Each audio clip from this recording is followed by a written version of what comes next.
ముకుంద జ్యువెలరీలో వడ్డానం Mela October 4th నుంచి 12th వరకు ఫ్లాట్ 9.99% VA ఆఫర్ మీకోసం. నమస్తే అమ్మా. నమస్తే అమ్మా. అమ్మా, లలిత సహస్రనామాలు తప్పు లేకుండా చదవాలంటే ఎలా? రెగ్యులర్గా చదివే వాళ్ళకంటే స్పష్టత క్లారిటీ ఉంటుంది, కానీ అప్పుడప్పుడే మొదలు పెట్టే వాళ్ళకు కూడా ఉండదంటారు మీరు. అసలు అన్ని తప్పులే చదువుతున్నారంటారు. ఎలా? ఎక్కువ మంది చదవాలా? ఎక్కువ మంది తప్పులే చదువుతున్నారు. ఎక్కువ మంది తప్పులే చదువుతున్నారు. మరి ఎలాగమ్మా తప్పులే? కొత్తగా మొదలుపెట్టిన వాళ్ళే సరిగ్గా నేర్చుకునే అవకాశం ఉంది. అంతే అంటారా? ముందరి నుంచి చదువుతున్న వాళ్ళు 100 సార్లు వాళ్ళని సరిచేసిన అవే తప్పులు చదువుతూ ఉంటారు. ఇలా తప్పులు చదవడానికి కారణం నేను చాలాసార్లు చెప్పాను. ఇంగ్లీషులో టైప్ చేసేటటువంటి తెలుగు టైపులు వచ్చిన తర్వాత డా రాయాలంటే డి టైప్ చేస్తారు. డి టైప్ చేస్తే అది డాకి దాకి రెండిటికి. క్లారిటీ కోసం డిహెచ్ కొడతారు. డిహెచ్ కొట్టేటప్పటికి దానా ధానా అని చేత ధా వచ్చేస్తుంది. అక్కర్లేని చోట్లంతా ధా వస్తుంది. తర్వాత అక్షరాలు ఎక్కడ విడదీయాలో ఎక్కడ కలపాలో తెలియదు. రాముని తోక వివరుండిట్లని ఏలాగా ఉంటాయి, అర్థాలు తప్పిపోతాయి. పైగా మీరు లలిత సహస్రం అన్నారు కదా, కాదు, లలితా రహస్యనామ సాహస్రం. లలితా దీర్ఘం ఉంది, రహస్యనామ సాహస్రం. అన్ని సహస్రనామాలు అయితే ఒక్క లలిత మాత్రమే రహస్యనామ సహస్రం. రహస్యంగా ఉంటుంది. రహస్యంగా ఉంటుందంటే బీరువాలో దాస్తారని కాదు అర్థం. అందులో అర్థం ఓ పట్టాన్ని ఎవరికి అర్థం కాదు. జాగ్రత్తగా గమనించుకోండి. మీరు అజాగ్రత్తగా కనుక చదివినట్టయితే పొరపాటు అర్థం వస్తుంది. అది చాలా శక్తివంతమైంది. శక్తివంతమైనటువంటి దానిని సరిగ్గా చదివితే ఎంత శక్తి కలుగుతుందో పొరపాటుగా చదివితే అంత పొరపాటు వస్తుంది కదా. అందుచేత తప్పులు లేకుండా చదవడానికి ఏం చెయ్యాలి అంటే, ఇది బాగా వచ్చినటువంటి వారి దగ్గరికి వెళ్ళి ముఖత నేర్చుకోవలేను. అదే ముందు నేర్చుకోవడానికి వాళ్ళ దగ్గరికి వెళ్ళి కూర్చుని మీరు చెప్పండి వాళ్ళు చెప్తూ ఉంటే వీళ్ళు తిరిగి అని అన్నది సరిగ్గా ఉందో లేదో వాళ్ళు ఒప్పుకునేదాకా సరి చేసుకుంటూ చేయాలి. చాలామందికి జ్ఞాపనకడం రాదు. శ్రీమాత శ్రీ మహారాజ్ఞి అనలేక శ్రీ మహారాజ్ఞి అంటారు. రాజ్ఞి అంటే రా అగ్ని అని పిలిచినట్టే ఉంటుంది.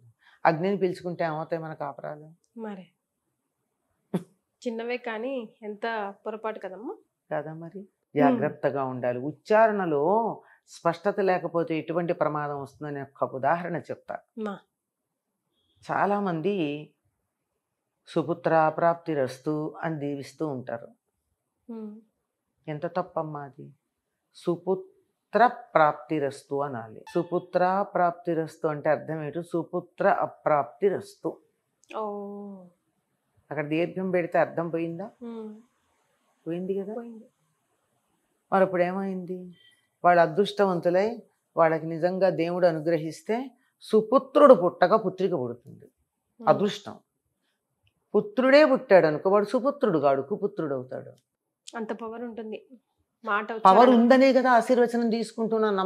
నీకు ఆశీర్వదిస్తే దానివల్ల ఫలితం ఉంటుంది అని నమ్మకం ఉంటే ఆశీర్వదించమంటున్నావా, లేకపోతే అంటున్నామా? ఉంది కదా. వాళ్ళ మాట జరుగుతుంది అని నమ్మకం కదా. వాళ్ళు చెడ్డ మాట మాట్లాడితే చెడే జరుగుతుంది, మంచి మాట మాట్లాడితే మంచి జరుగుతుంది. అంతేగా, ఏదైనా నమ్మకంతోనేగా. నమ్మకమే కాదు, అక్షరాలకు అంత శక్తి ఉంది. నమ్మకం అయితే సరిపోలేదమ్మా, అక్షరాలకు శక్తి ఉంది కదా. నేను మీతో రా అని పిలిచానమ్మా, వస్తారు. రా అన్నా, ఎలా ఉంది? అంటే కోపంతో పిలిచినట్టుగా ఉంది కదమ్మా. అర్థం తేడా ఉందా? అర్థంలో తేడా లేదు. రామ్మ అంటే కమ్మనే అర్థం. కానీ రా అన్నదానికి రా అన్నదానికి రా అన్నదానికి భావనలో తేడా ఉంది. భావన మాత్ర సంతుష్టాయై నమో నమః అనుంది అమ్మవారి నామం. భావనతో సంతృప్తి చెందే అమ్మవారి దగ్గర ఇలా రా అంటావా, రా అంటావా ఆలోచించుకో. ఒక్క ఉచ్చారణలో స్పెల్లింగ్ మిస్టేక్ లేదు, ధ్వని మిస్టేక్ లేదు, ఓన్లీ ఇంటోనేషన్ అంటారు ఆంగ్లంలో, కాకువు అంటారు తెలుగులో. ఉచ్చారణ చేసేటప్పుడు మన మనోభావం ఆ అక్షరం మీద ఒత్తి పలుకుతుంది, ఒత్తి పలకడం అంటారు. దానివల్ల ఇంత తేడా వచ్చినప్పుడు అమ్మవారి అనుగ్రహం కోసం మనం ప్రార్థిస్తూ ఆవిడ్ని మనని అనుగ్రహించమని కోరాలా, ఆగ్రహించమని కోరాలా? అనుగ్రహించమనే కోరాలి కదమ్మా. మరి మనం అడిగేది ఆగ్రహించమని కదా కొన్ని నామాలు. నిజానికి ఆవిడ చాలా మంచిది గనక మనం తిట్టే తిట్లకి పెద్దగా కోపం తెచ్చుకోకుండా సత్ఫలితాలు ఇవ్వట్లేదు, అలాగే దుష్ఫలితాలు కూడా ఇవ్వట్లేదు. మేము ఇన్నిసార్లు పారాయణ చేశామండి. అమ్మో, నేను రోజుకి 10 సార్లు లలిత పారాయణ చేస్తానండి. మీతో కూర్చుంటే 30 నిమిషాలు పడుతోందండి ఒకసారి చదవడం. నేను 30 నిమిషాల్లో 3 సార్లు చదువుతానండి, అబాకబా చదువుతానండి, అయినా నాకు ఫలితం ఉండట్లేదండి అంటారు. ఎట్లా ఉంటుందమ్మా? నేను ఇందాక చెప్పినట్టు ఒకదానికొకటి అడుగుతూ ఉంటే ఎందుకు వస్తుంది ఫలితం? అసలు మనం ఫలితం అడగాలి, మనం ఫలితం అడుగుతున్నాం. పాపం ఆవిడ ఫలితం ఇద్దామని కూర్చుంది, మనం అడిగింది ఫలితం అయింది. ఏది ఇవ్వాలో తెలియక ఆవిడ కన్ఫ్యూజ్ అయింది. అంచేత దుష్ఫలితము లేదు, సత్ఫలితము లేదు. కరెక్ట్. ఎప్పుడు చదవాలమ్మా? చదవటం నేర్చుకోవడం మొదలు పెట్టాము, నేర్చుకున్నాము, ఏ టైము, లైక్ ఎలా చదివితే మంచిది? ఏ టైం అంటే ఉదయం మంచిదం, ఎప్పుడైనా సరే దేనికైనా వీలైనంత వరకు భోజనానికి ముందు చదవడం ప్రధానమమ్మ. ఏదైనా సరే ఆఖరికి మనం చదువుకునే పరీక్షలకు చదువుకునే చదువైనా భోజనానికి ముందు చదివితే గుర్తుంటుంది అని సైంటిస్టులు పరిశోధన చేసి చెప్పిన మాట. కనుక దీని ఫలితం కూడా మనకి ఎక్కువ ఉండాలి అంటే ఉదయం భోజనానికి ముందు, కుదరలేదు సాయంత్రం చక్కగా స్నానం చేసి కానీ లేకపోతే కాళ్ళు చేతులు కడుక్కుని కానీ శుచిగా కూర్చుని ఒక చోట కూర్చుని చదవాలి. నేను చాలామందికి చేసే విన్నపం ఏమిటంటే సోఫాల్లో కూర్చుని అలా చదువుతూ ఉంటారు. వద్దు, దేవుడి గదిలోనే కూర్చోవాలి, దేవుడి దగ్గర కూర్చుని చదివితే మంచిది. లేదు, పని చేసుకుంటూ చదవండి. పని చేసుకుంటే సోఫాలో కూర్చోరుగా. సాధారణంగా పని అంటే ఇది చదువుకునేటప్పుడు వంటింట్లోనో దేవుడి దగ్గర సర్దుకుంటూనో వంట చేసుకుంటూనో శుచిగా ఉండే చేస్తారు. అలాగే చెయ్యండి. సోఫాల్లో వద్దని ఎందుకు చెప్తానంటే రకరకాల పరిస్థితుల్లో ఉన్న వాళ్ళు వచ్చి ఆ సోఫాలో కూర్చుని ఉంటారు. ఆ ఎనర్జీస్ ఉంటాయి అక్కడ, వాటిని ఫైట్ చేసుకుని మన పాజిటివ్ ఎనర్జీ రావాలంటే ఎందుకు అంత కష్టపడాలి? అంచేత మనం శుచిగా ఉండి శుచి అయిన ప్రదేశంలో చేసుకుందాం. కొంతమంది ఇప్పుడు అవధూతల లాంటి స్థాయికి వెళ్ళిన వాళ్ళు ఉంటారు, వాళ్ళకి అసలు శుచి ప్రదేశం లాంటివే ఉండేది. ఎందుకంటే వాళ్ళు భోజనాలే చేయరు. వారు స్నానం చేయకపోతే కూడా వాళ్ళ దగ్గర మంచి పరిమళం వస్తూ ఉంటుంది, ఈ మల్లెపూల వాసన వస్తూ ఉంటుంది. అటువంటి స్థాయికి వెళ్ళిన వాళ్ళకి పరిమితులు ఇలాంటి లెక్కలు లేవు, కానీ మనకి ఇంకా అన్నీ ఉన్నాయి కదా. అంచేత మనం కొంచెం జాగ్రత్తగానే చదువుకోవాలి. మరి రహస్యనామం అన్నారు కదా, చాలా ప్రత్యేకతని, చాలా పెద్ద పీటను వేశారు కదా, మరి ఎలాంటి ఫలితం వస్తుందంటారు? రహస్యము అంటే ఇక్కడ దాచిపెట్టారని కాదు, కానీ మీకు అర్థం కాదు అని అర్థం. ప్రతి నామానికి నిఘంటు ప్రకారం ఉండే అర్థం ఒకటి ఉంది. అయిన తర్వాత వ్యక్తి తాను ఉన్నత స్థాయికి వెళ్ళడానికి ఏం చెయ్యాలి అనేటటువంటి ఒక డైరెక్షన్ ఉంది అందులో, ప్రతి నామంలోనూ ఉంటుంది. 2, కుటుంబ సంబంధాలు ఎట్లా ఉండాలని చెప్పే అర్థం ఒకటి ఉంది, కుటుంబంతో ఎలా ప్రవర్తించాలి మనం. 3, సమాజంలో ఎలా ఉండాలని చెప్పేది ఒకటి ఉంది. కొన్ని పర్యావరణానికి సంబంధించిన, ఖగోళ శాస్త్రానికి సంబంధించినవి ఉంటాయి. ఇవి కాక ప్రత్యేకమైనటువంటి సైన్స్కి సంబంధించిన నామాలు కొన్ని వరుసగా ఉన్నాయి ఇందులో. ఆ నామాల క్రమం గనక తీసుకున్నట్టయితే మనకి ఒక ఈనాటి మోడర్న్ సైన్స్ తాలూకు రూట్స్ మనకి అక్కడ కనపడతాయి. ఉదాహరణకి వజ్రేశ్వరి వామదేవి అనే నామం దగ్గర నుంచి సర్వోదన ప్రీత చిత్తాయాకిన్యంబ స్వరూపిణి అని చెప్పే నామం దాకా ఉన్నవి పైకేమో చక్రాల గురించి చెప్పినట్టు ఉంటుంది. లోపల అర్థం ఏమిటి అంటే జాగ్రత్తగా గమనిస్తే మొదటి నెల గర్భస్థ శిశువు ఎలా ఉంటుంది, ఎలా ఎదుగుతుంది, దాని లక్షణాలు ఏమిటి, ఏ అవయవాలు ఏర్పడతాయి, అప్పుడు ఏ రకమైనటువంటి ధ్వనులు చేస్తే బిడ్డకి బాగుంటుంది, ఎటువంటి ఆహారం తీసుకుంటే తల్లికి మంచిది. అట్లా 6 నెలల వరకు బిడ్డ ఎదుగుదల, తల్లి తీసుకోవాల్సిన జాగ్రత్తలు, తినవలసిన ఆహారాలు, బిడ్డ ఎదుగుదలలో ఏ ఏ అవయవాలు ఎప్పుడు ఎలా ఏర్పడ్డాయి, ఈ వివరాలన్నీ ఉంటాయి. అది ప్రత్యేకమైన సైన్స్. అలాగే విద్యుత్ శక్తి గురించి సంబంధించినవి కొన్ని ఉన్నాయి, అయస్కాంత శక్తికి సంబంధించినవి కొన్ని ఉన్నాయి, ఖగోళ శాస్త్రానికి సంబంధించినవి కొన్ని ఉన్నాయి.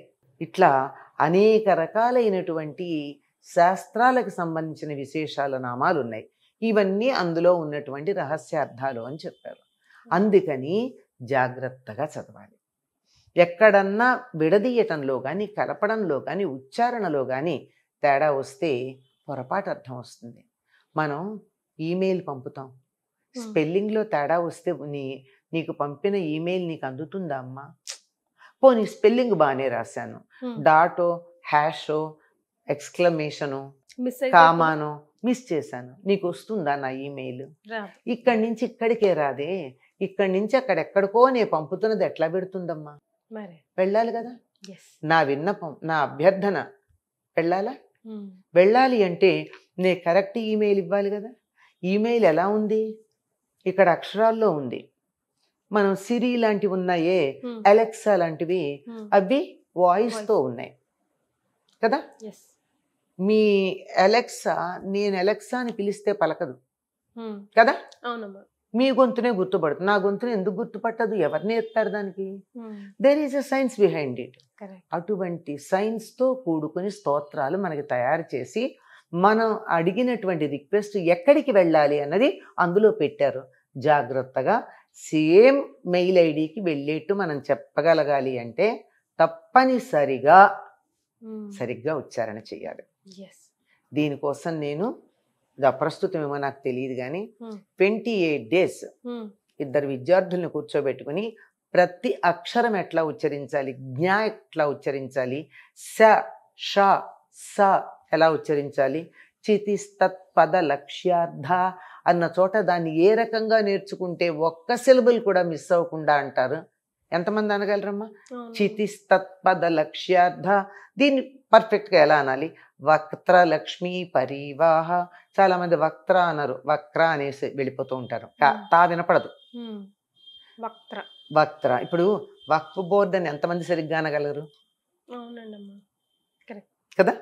అలా అందులో ఒక స్పీడ్ తో, ఒక రిథమ్ తో వెళ్తూ ఉంటే అది.